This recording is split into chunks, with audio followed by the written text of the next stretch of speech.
اسی سلسلے میں میں نے کل یہ عرض کیا تھا کہ ہر جگہ 2 + 2 4 کی طرح سے فقہ کے مسئلے نہیں، فقہ میں حقیقتاً ہر چیز عقل کے مطابق ہے، لیکن یہ ضروری تو نہیں ہے کہ ہمیں بتا دیا جائے کہ اس کے پیچھے کیا مصلحت ہے۔ وہ مشہور روایت فقط یاد دلانے کے لیے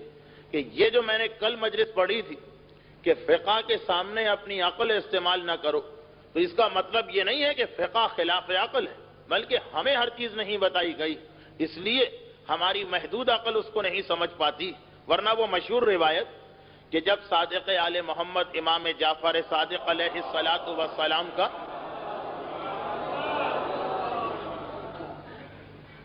سامنا ایک ایسے شخص سے ہوا کہ جو اپنے آپ کو مسلمانوں کا سب سے بڑا فقیہ کہتا، اور وہ اپنے آپ کو اتنا بڑا فقیہ کہتا کہ حدیث رسول پہ وہ اعتراض کرتا ہے کہ پیغمبر کی حدیثیں میری سمجھ میں نہیں آ رہی ہیں، یہ خلاف عقل ہے۔ امام نے سوال کیا کہ کیا تم وہی آدمی ہو جو قرآن اور حدیث کے سامنے بیٹھ کے اپنی عقل کو اور اپنے قیاس کو استعمال کرتے ہو؟ کہا کہ ہاں فرزند رسول، میں قرآن اور حدیث کو دیکھتا ہوں، اگر میری عقل کے مطابق ہے تو مانتا ہوں، ورنہ وہ فتویٰ دیتا ہوں کہ جو میری عقل میں آ رہا ہے۔ امام نے کہا پھر اتنا بتاؤ، دیکھیے حدیث تو بہت مشہور ہے، علماء کرام ولادت و شہادت امام میں تو ضرور ہی اس واقعے کو پڑھتے ہیں، ویسے بھی ہمارے یہاں سب سے زیادہ پڑھا جانے والا واقعہ۔ امام نے کہا پھر یہ بتاؤ کہ تمہارا فتویٰ کیا، قتل کو تم بڑا گناہ کہتے ہو یا زنا؟ کہا کہ عقل کے اعتبار سے قتل بڑا گناہ۔ امام نے کہا تو اسلام قتل میں 2 گواہ اور زنا میں 4 گواہ کیوں مانگتا؟ چھوٹے جرم میں تو بڑا اور بڑے جرم میں چھوٹی گواہی مانگی جا رہی، اب اس موقع پہ تم کیا فتویٰ دو؟ یہ بتاؤ کہ تمہارے خیال میں پیشاب کی نجاست زیادہ ہے یا منی کی نجاست زیادہ؟ اسلام کے اعتبار سے پیشاب کی نجاست زیادہ، پیشاب کپڑے پہ لگ جائے تو 2 مرتبہ پاک کرنا پڑتا، باقی ساری نجاستیں کپڑے پہ لگیں تو 1 مرتبہ میں کپڑا پاک ہو جاتا۔ تو معصوم نے پوچھا، کہا کہ مولا واضح ہے کہ پیشاب کی نجاست زیادہ۔ کہا کہ پھر پیشاب کے خارج ہونے پر وضو کے اور منی کے خارج ہونے پہ غسل کے قائل کیوں؟ یہ تو عجیب بات ہے کہ بڑی نجاست میں چھوٹی چیز اور چھوٹی نجاست میں بڑی چیز واجب ہو جائے۔ یہ بتاؤ کہ تمہارا نظریہ کیا ہے، مرد زیادہ طاقتور ہے یا عورت؟ کہا کہ یہ تو واضح چیز ہے کہ عورت کمزور ہے، مرد طاقتور ہے۔ امام نے کہا کہ پھر میراث میں مرد کو دوگنا حصہ کیوں دلوایا گیا، عورت کا حصہ آدھا کیوں رکھا گیا؟ یہ تو عقل کے خلاف ہے، جو بیچاری ویسے ہی کمزور ہے، نہ کام کاج کر سکے، نہ محنت کر سکے، نہ کاروبار کر سکے، اسے تو زیادہ ملنا چاہیے تھا، اور جو بیچارہ جو شخص اتنا طاقتور ہے کہ اپنی قوت بازو سے سب کچھ کما سکے، اسے کم ملنا چاہیے۔ یہ دستور بھی ہے دنیا کا کہ آپ صحت مند آدمی کو کم دیں گے، بیمار کو زیادہ دیں گے، اپاہج کو زیادہ دیں گے، معذور آدمی کو زیادہ دیں گے۔ کہا یہ بتاؤ کہ نماز زیادہ امپورٹنٹ ہے یا روزہ؟ کہا فرزند رسول واضح ہے کہ نماز زیادہ امپورٹنٹ ہے روزے سے۔ تو کہا کہ جب عورت اپنی ماہانہ نجاست کی بنا پہ نماز اور روزہ قضا کرتی تو نماز کی قضا تو اسلام نے معاف رکھی ساری زندگی نہیں، مگر جو روزے نجاست کی وجہ سے چھوڑے جائیں ان کی قضا واجب ہے۔ تو یہ کون سی عقل ہے کہ جو زیادہ امپورٹنٹ ہے اس کی قضا معاف، جو کم امپورٹنٹ ہے اس کی قضا کرنا پڑے گی؟ کہا کہ فرزند رسول آپ ہی بہتر جانتے ہیں، میری عقل تو فیصلہ نہیں کر پا رہی۔ تو اس کے بعد پھر امام نے ڈیٹیل بتائی، وہ تو روایت آپ کی سنی ہوئی، لیکن دیکھیے ظاہری اعتبار سے امام 4 اعتراض کر رہے ہیں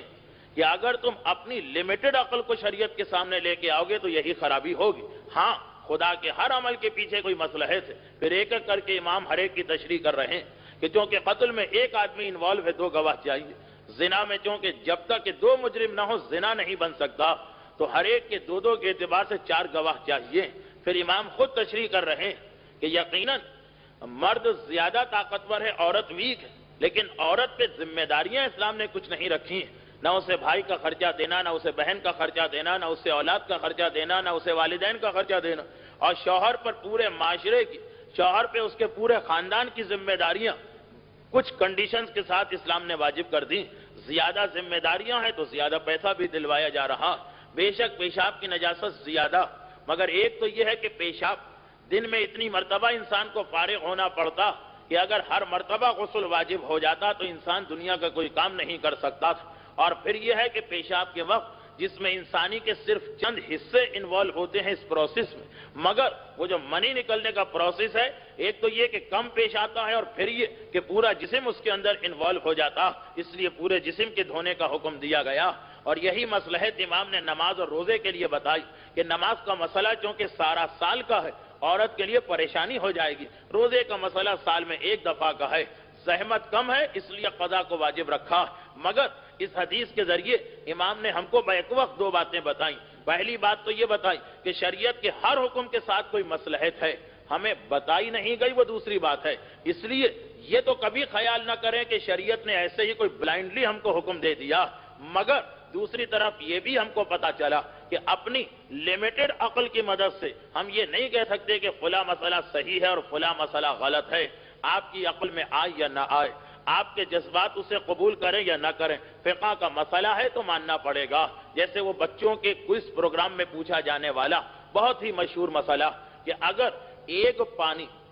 تالاب میں یا حوض میں یا ٹینک میں پانی بالکل کر ہے، نہ کر سے کم ہے نہ کر سے زیادہ، اب بتائیے جس آدمی سے بھی آپ پوچھیں گے اس کا جواب کیا ہوگا؟ نہ کر سے کم ہے نہ کر سے زیادہ، بالکل جو کر کی ایگزیکٹ اماؤنٹ ہے، ویٹ کے اعتبار سے 377 کلو گرام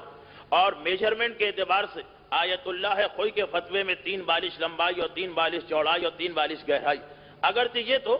آسانی کے لیے کہا جاتا ورنہ آیت اللہ خوئی کا یہ فتویٰ تو نہیں، وہ فرماتے ہیں کہ ٹوٹل 27 ہونا چاہیے، چاہے 3x3 ہو یا 9x2x3 ہو، کسی طریقے سے بھی ہو، بہرحال ایک مسئلہ کہ کر پانی، اور اس کر پانی میں آ کر اگر ایک کتا پیشاب کر دے تو پانی پاک ہے،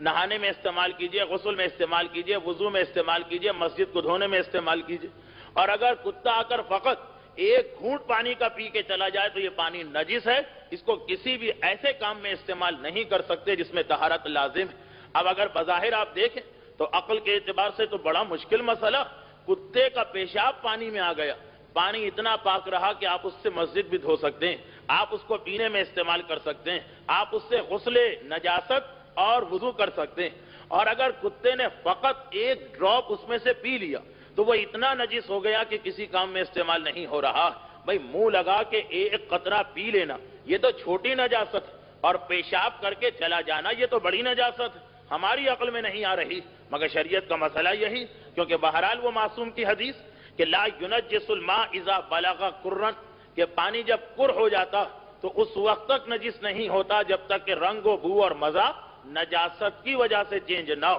تو کر پانی میں کتا پیشاب کرے گا، 99.99% چانس نہیں کہ کوئی رنگ بدلے یا بو بدلے یا مزہ بدلے، وہ پیشاب بھی پانی میں مل کے پانی بن جائے گا، لیکن جیسے ہی وہ ایک گھونٹ پانی کا لے گا تو پانی کر سے کم ہو گیا، اور جیسے ہی پانی کر سے کم ہوا تو کتے کے منہ کا ٹچ کرنا اس پانی کو نجس کر رہا ہے۔ تو ایسی کتنی ہی فقہ میں مثالیں کہ چھوٹے چھوٹے مسئلے اکارڈنگ ٹو عقل ہیں مگر ہماری سمجھ میں نہیں آتے ہیں، تو ہم کہہ دیں کہ بھائی ہم ان مسئلوں کو نہیں مانتے ہیں۔ جیسے ہمارا جو کوسچن آنسر کا سیشن ہوتا ہے رات کو، اس میں رشوت کا مسئلہ آیا، لوگوں کو یقین نہیں آ رہا، اسمگلنگ کا مسئلہ آیا، لوگوں کو یقین نہیں آ رہا، کافر کے مال کا مسئلہ آیا، لوگوں کو یقین نہیں آ رہا، اس میں بینک کا مسئلہ آیا جس کے لیے خاص طور پہ مجھ سے کہا گیا کہ اگر اس کو مزید ایکسپلین کیا جائے تو بہتر، اور بات بہت ہی واضح، آیت اللہ ہے کوئی یہ فتویٰ دے ہی نہیں سکتے ہیں کہ سود حلال ہو گیا، اس لیے کہ یہ بات آپ یاد رکھیے کہ دو چیزیں ایسی کہ جس کے اندر ہم تقلید کر بھی نہیں سکتے کسی کی، اگر تقلید کریں گے تو گناہگار، اور ان دو مسائل میں سے دوسرے مسئلے میں اگر مجتہد فتویٰ دے بھی دے گا تو وہ فتویٰ غلط ہے، بلکہ شاید وہ مجتہد عدالت سے خارج ہو جائے۔ اصول دین میں تقلید جائز نہیں، اصول دین کے اندر ہم تقلید کر ہی نہیں سکتے۔ توحید و عدل و نبوت و امامت و قیامت کا مسئلہ، اس میں اگر ہم نے تقلید کی تو ہم گناہگار، اس میں ہمارے لیے لازم ہے کہ ہم بغیر تقلید کے اس کو مانیں۔ البتہ یہ ایک بحث ہے علماء میں کہ کیا دلیل ہونا چاہیے یا یقین ہونا چاہیے، دلیل الگ چیز ہے، یقین الگ چیز ہے۔ آیت اللہ کوئی فرماتے ہیں کہ اصول دین کو دلیل سے ماننا واجب، آپ کے پاس پانچوں اصول دین کے بارے میں ایک ایک دلیل ہونا چاہیے، ضروری نہیں ہے کہ ایسی دلیل ہو جو کسی فلسفی کو یا کسی سائنٹسٹ کو مطمئن کر دے، ایسی دلیل ہو کہ آپ کے دل کو اطمینان ہو جائے، مگر دلیل ہونا چاہیے کہ توحید کیوں ہے، عدل کیوں ہے، نبوت کیوں ہے، امامت کیوں ہے، قیامت کیوں ہے۔ اگر بغیر دلیل کے آپ مان رہے ہیں بغیر دلیل کے آپ مان رہے ہیں تو آیت اللہ خوئی کے نزدیک آپ گناہگار ہیں۔ البتہ موجودہ دور کے جو دوسرے بڑے مرجع ہیں، رہبر بزرگ امام امت قائد انقلاب، ان کا فتویٰ یہ کہ نہیں، دلیل بھی ضرورت نہیں ہے، یقین کافی، بغیر دلیل کے آپ کو یقین ہے کہ خدا ہے، بس کافی، بغیر دلیل کے آپ کو یقین ہے کہ عادل ہے خدا، یہ کافی۔ یہ ایک اختلاف ہے تقلید کے اعتبار سے، لیکن تمام علماء اس ایک مسئلے میں متفق ہیں کہ اصول دین میں تقلید کی اجازت نہیں، اور دوسرے ضروریات دین میں تقلید نہیں کر سکتے، تقلید کر رہے ہیں تو بیکار ہے۔ ضروریات دین یعنی وہ مسئلے جن پر تمام مسلمان متفق ہیں، جس میں کسی مسلمان فقہ میں اختلاف نہیں، اور جس مسلمان نے اختلاف کیا اس کو اسلام کے دائرے سے باہر سمجھا گیا، جیسے قادیانی۔ ختم نبوت ضروریات دین ہے کہ پیغمبر آخری نبی، پیغمبر کے بعد کوئی نبی اور رسول کسی بھی حیثیت سے نہیں آ سکتا۔ اب اگر قادیانی حضرات یہ کہتے ہیں کہ نہیں، پیغمبر کے بعد کسی اعتبار سے کوئی نبی آ رہا، وہ ضروریات دین کے منکر ہیں، دائرہ اسلام سے خارج، تو نماز واجب ہے، روزہ واجب ہے، حج واجب ہے، زکوٰۃ واجب، یہ ضروریات دین ہے۔ خمس ضروریات دین نہیں، لیکن واجب ہے، ایک الگ چیز ہے۔ ضروریات دین کا مطلب وہ مسئلے جنہیں تمام مسلمان مانتے ہیں، ان مسائل میں بھی تقلید ہو نہیں سکتی ہے، مجتہد فتویٰ دے نہیں سکتا۔ اگر آج کوئی مجتہد کہے کہ 5 نہیں، میرے فتوے میں 4 نمازیں واجب، وہ تقلید تو چھوڑیں، عدالت سے خارج ہو جائے گا۔ کوئی مجتہد کہے کہ میرے فتوے کے مطابق مثلا 1 مہینے کے بدلے 15 دن کے روزے واجب، 1 مہینے کے روزے ضروریات دین، اس میں تقلید نہیں ہو سکتی۔ شراب حرام ہے، اس میں تقلید نہیں ہو سکتی۔ سود حرام ہے، اس میں تقلید نہیں ہو سکتی۔ کوئی فتویٰ بھی نہیں دے سکتا۔ ہاں، ان کی تفصیلات میں اختلاف ہو سکتا کہ نماز کا طریقہ کیا ہوگا، اس میں تقلید ہوگی،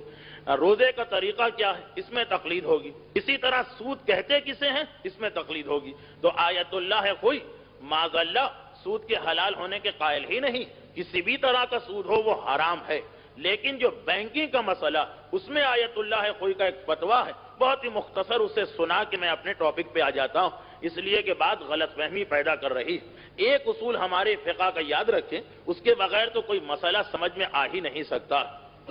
اور وہ اصول یہ کہ ہر وہ پیسہ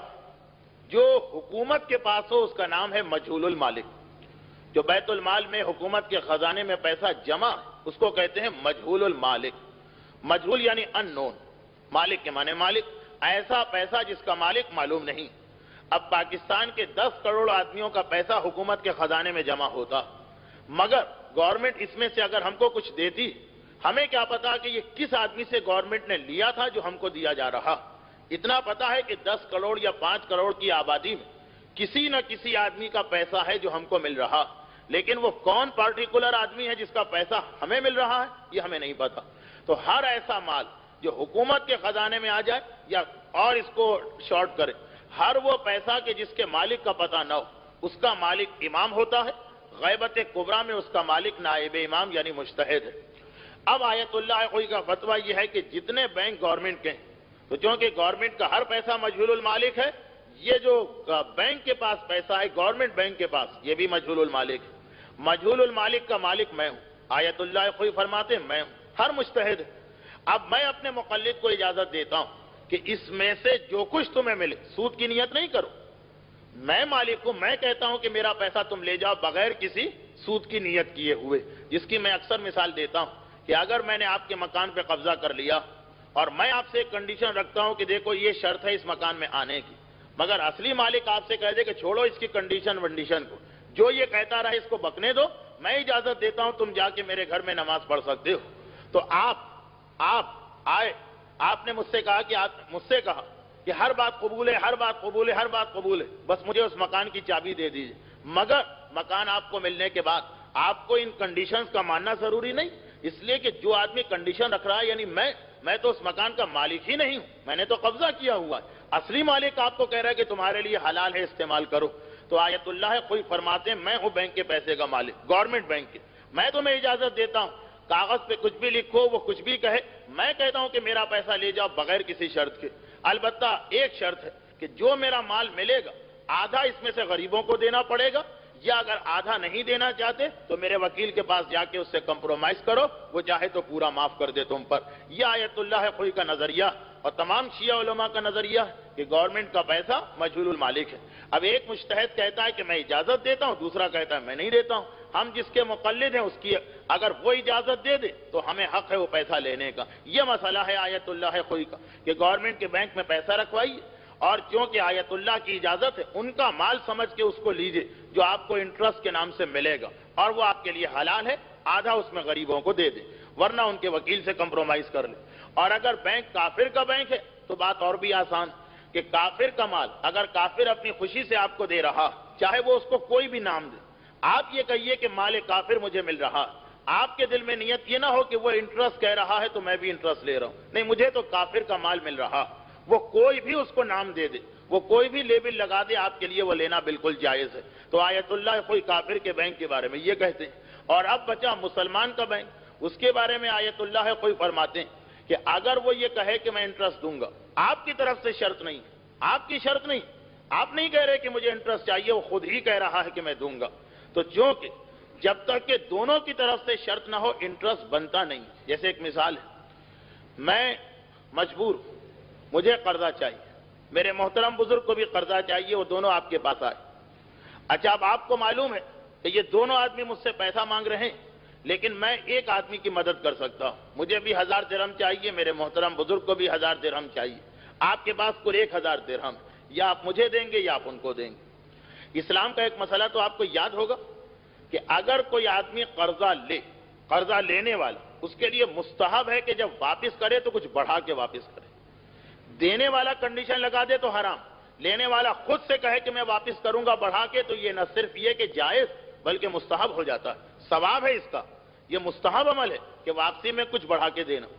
اچھا، اب آپ کے سامنے دو کیس ہیں، دونوں آدمی آپ سے پیسہ مانگ رہے ہیں، آپ کو پتا ہے کہ میں تو جتنا لیا ہے اتنا واپس کروں گا، یہ مستحب پہ عمل کریں گے، 1000 لے رہے ہیں تو 1100 واپس کریں گے، آپ نے کنڈیشن نہیں لگائی لیکن آپ کو پتا ہے۔ اب آپ نے ان کو دیا، مجھے نہیں دیا، دل میں تو یہی خیال ہے کہ کیونکہ یہ 1100 دیتے ہیں تو ان کو دینا بہتر، مگر کوئی کنڈیشن نہیں لگی، کوئی شرط نہیں ہوئی ہے، کیونکہ آپ کو پہلے سے معلوم ہے کہ یہ دیں گے، اس لیے آپ کے دل میں یہ خیال آ گیا۔ تمام شیعہ علماء متفق ہیں کہ یہ معاملہ بالکل جائز ہے، کیونکہ ایگریمنٹ میں کچھ نہیں آیا ہے، یوں ہی آپ کو ایک چیز پہلے سے پتا۔ تو مسلمان بینک سے جو کافر کا بھی نہیں ہے، گورنمنٹ کا بھی نہیں، اس طریقے سے اگر آپ انٹرسٹ لیں تو جائز، کہ آپ کوئی کنڈیشن نہ لگائیں کہ مجھے اتنا چاہیے اتنا چاہیے، آپ تو پیسہ رکھ رہے ہیں، یہ آپ کو پتا ہے کہ وہ خود ہی دے گا۔ لیکن اب خود ہی دینے میں کیا ہے کہ فرض کیجئے کہ آپ نے ان کو دے دیے 1000 درہم، اتفاق سے اس مہینے انہوں نے مستحب پہ عمل نہیں کیا، آپ کو 1000 کے 1000 ہی واپس کر دی، آپ جھگڑا نہیں کر سکتے کہ وہ 100 درہم کہاں ہیں، میں نے تو اس کے لیے تم کو دیے تھے، نہیں، وہ تو آپ کو یوں معلوم تھا، آپ نے دے دیے تھے ان کو، لیکن کوئی ایگریمنٹ کی شرط نہیں تھی، جھگڑا نہیں کر سکتے، اگر یہ نہ دیں تو بس آپ کو خاموش ہو کے بیٹھنا پڑے گا۔ اسی طرح سے پرائیویٹ مسلم بینک کا مسئلہ کہ آپ کو پتا ہے کہ ہم رکھیں گے 1000 درہم تو کچھ ملے گا، لیکن آپ نے شرط نہیں رکھی، آپ کی طرف سے شرط نہیں، پھر اگر وہ دے دے تو آپ نے لے لیا، اگر کبھی نہ دے آپ جھگڑا نہیں کر سکتے کہ لے کے آؤ، اس لیے کہ آپ کی طرف سے کوئی شرط نہیں۔ اب دیکھیے یہ مسئلہ کہاں اور وہ انٹرسٹ کا مسئلہ کہاں، لوگ دونوں کو ملا کے کہتے ہیں کہ آیت اللہ خوئی کا مسئلہ یہ ہے کہ انٹرسٹ جائز ہو گیا، یہ ہماری عقل میں نہیں آ رہا، حق نہیں ہے ہمیں شریعت کے مسئلے کے آگے اپنی عقل کو لانے کا، جیسا شریعت کا مسئلہ ہے ویسا اسے قبول کرنا پڑے گا۔ یہ پہلا گروہ کہ جس کا کل تذکرہ ہو رہا تھا، جو اکثر غلطی ہو جاتی کہ قرآن کا ترجمہ پڑھا کہ سود دینا اور لینا حرام، لیکن واٹس انٹرسٹ یا واٹ از سود، واٹ از ربا، یہ آپ کو مجتہد بتائے گا، جو بتائے وہ ہمیں ماننا ہے۔ کیوں؟ الراد علیہم کالراد علینا، معصوم نے کہا کہ مجتہد کے فتوے کو ریجیکٹ کرنے والا ایسا ہے جیسے ہمارے فتوے کو وہ ریجیکٹ کر رہا، ہم اس پر عمل کریں نہ کریں، انکار نہیں کر سکتے ہیں کہ یہ فتویٰ بالکل غلط